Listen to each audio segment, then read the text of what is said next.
আছেন সহকর্মী আসাদ জামান। আসাদ, জানাবেন মুরগির দাম কতটা কমলো আর গরু ও খাসির মাংসের বাজারের কি পরিস্থিতি? উজ্জ্বল, আপনি যেমনটি বলছিলেন, আমি এখন রয়েছি মানিকগঞ্জ পৌর এলাকার ফুলগাড়া মাছের বাজারে। মূলত এই মাছের বাজার খাসির জন্য বেশ জনপ্রিয়। অর্থাৎ সবচেয়ে পৌরসভা বা সদর উপজেলার মধ্যে সবচেয়ে বড় মাংসের বাজার হচ্ছে এটি। তো এখানে মূলত একটি খাসির মাংসের দোকান এবং ৯টি গরু মাংস ১০টি দোকানের মধ্যে কিন্তু ৪টি দোকান এখন পর্যন্ত বন্ধ রয়েছে বলে আমরা আমাদেরকে জানিয়েছি।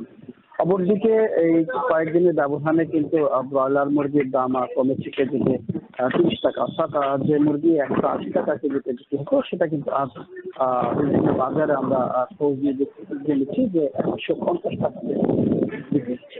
অপরদিকে সোনালী মুরগির দাম কিন্তু বেড়েছে। অর্থাৎ যে মুরগি ২৮০ টাকা কেজি ছিল সেটা কিন্তু পক্ষান্তরে যে আমি যে মাংসের বাজারে রয়েছি, ভোলগড়া মাংসের বাজারে, এখানে কিন্তু গরুর মাংসের দাম ৬৮০ থেকে ৭০০ টাকা কেজি দরে বিক্রি হচ্ছে। ৭০০ টাকা কেজি দরে বিক্রি হচ্ছে। আর খাসির মাংসের দাম বিক্রি হচ্ছে ১২০০ টাকা কেজি দরে। এখানকার বাজার বা যারা বিক্রেতা রয়েছে তাদের সাথে কথা বলেছি। মূলত কোরবানি ঈদের পরে কিন্তু মাংসের চাহিদা কমেছে, যার কারণে কিন্তু বেচা বিক্রিও নেমে এসেছে প্রায় অর্ধেকের কোঠায়। অর্থাৎ এই বাজারে প্রত্যেকজন ব্যবসায়ী আগে এক একটি করে গরু জবাই করতে, কিন্তু এখন দেখা গিয়েছে যে যেহেতু ৩ জন বিক্রেতা বন্ধ করে রেখেছে দোকান, বাকি যে ৬ জন রয়েছে সেই ৬ জন কিন্তু আজ মাত্র ৩টি গরু জবাই করেছে। অর্থাৎ দুজন বিক্রেতা একটি করে গরু জবাই করেছে।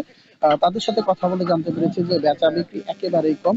অর্থাৎ তাদের প্রধান কাস্টমার হচ্ছে খুচরা ব্যবসায়ী যারা রয়েছে তারা, এবং অন্যান্য ক্ষেত্রে যারা বিভিন্ন হোটেল রেস্তোরাঁ রয়েছে তারা। তো তাদের সাথে কথা বলে আরেকটি বিষয় জানতে পেরেছি, যেখানে ব্যবসায়ীরা মানে হোটেল ব্যবসায়ীরা ২০ কেজি ২৫ কেজি আগে প্রতিদিন মাংস নিতেন, গরুর মাংস। সেখানে তারা ৮ কেজি ৯ কেজি ১০ কেজি পর্যন্ত নিচ্ছে। অর্থাৎ তারাও অর্ধেকে বিক্রি কিনা কমিয়ে দিয়েছে। অপরদিকে যে খাসির মাংস বিক্রেতা, তার সাথে কথা বলেছি।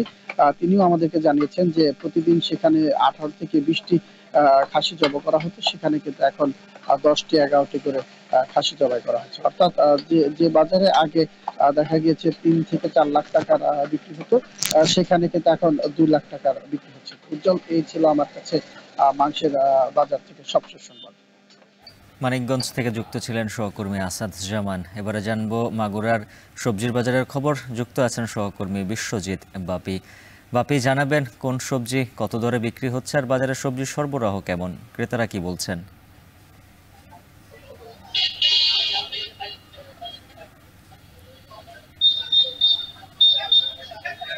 উজ্জ্বল, আমরা এই মুহূর্তে আছি মাগুরার সব থেকে যে বড় সবজি বাজার, মাগুরা এক কথা কাঁচা বাজার, পাইকারি এবং খুচরা বাজারে। এখানেই কিন্তু সকাল থেকেই কৃষকরা তাদের উৎপাদিত সবজি এখানে কিন্তু নিয়ে আসে এবং এই পাইকারি বাজারে প্রথমে বিক্রি করে। এই পাইকারি বাজার থেকেই কিন্তু মাগুরার বিভিন্ন উপজেলা এবং গ্রামগঞ্জে এই বাজার থেকে কিন্তু এখান থেকে সবজি যায়। আমরা সবজির বাজারটিতে আমরা ঘুরে দেখেছি, যেটা জানতে পেরেছি কিছু সবজি দাম বেড়েছে এবং কিছু সবজি কিন্তু দাম কমেছে। তবে আমরা সব থেকে বেড়েছে এখানে কিন্তু বেগুনের দাম। বেগুন এবং যে উচ্ছে এবং কচুরলতি, এই তিনটি সবজি কিন্তু ২ থেকে কিন্তু ৩ গুণ কিন্তু এই সবজির কিন্তু দাম বেড়েছে। গত সপ্তাহের পরিসংখ্যানে আমরা যেটা দেখতে পাই যে বেগুনের গত সপ্তাহে ২০ টাকা ছিল, সে বেগুন কিন্তু আজকে বিক্রি হচ্ছে ৫০ থেকে ৬০ টাকা, যেটা খুচরা পর্যায়ে। পাইকারি পর্যায়ে কিছুটা কম আছে। এছাড়া উচ্ছে গত সপ্তাহে বিক্রি হয়েছিল ১৫ থেকে ২০ টাকা, আজ সেটা কিন্তু ৪০ থেকে ৪৫ টাকা। এছাড়া কচুরলতি, যে গত সপ্তাহে ৫ থেকে ১০ টাকা বিক্রি হয়েছিল, সেটি কিন্তু আজকে বিক্রি হচ্ছে ২৫ থেকে ৩০ টাকা। এছাড়া সব থেকে দাম বেশি কমেছে কাঁচা মরিচের দাম। কাঁচা মরিচের দাম কিন্তু গত সপ্তাহে ছিল ৫০ থেকে ৬০ টাকা কেজি, আজকে সেই কাঁচা মরিচ কিন্তু বিক্রি হচ্ছে ২০ থেকে ২৫ টাকা। এছাড়া যে প্রচুর মুখী, সে প্রচুর মুখী কিন্তু গত সপ্তাহে বিক্রি হয়েছিল ৫০ টাকা, আজ কিন্তু বিক্রি হচ্ছে সেটা ৪০ থেকে ৩৫ টাকা। এছাড়া দাম বেড়েছে, পেঁপের দাম, পেঁপে, চিচিঙ্গা, ঝিঙ্গা, এগুলোর দাম কিন্তু প্রত্যেক কেজি প্রতি কিন্তু 10 টাকা বেড়েছে। এছাড়া পটলের দাম কিন্তু 15 টাকা বেড়েছে। এ ছিল মাগুরার সব থেকে বড় পাইকারি এবং খুচরো বাজার থেকে সর্বশেষ। বিশ্বজিৎ বাপি জানাচ্ছিলেন মাগুরার সবজির বাজারের খবর।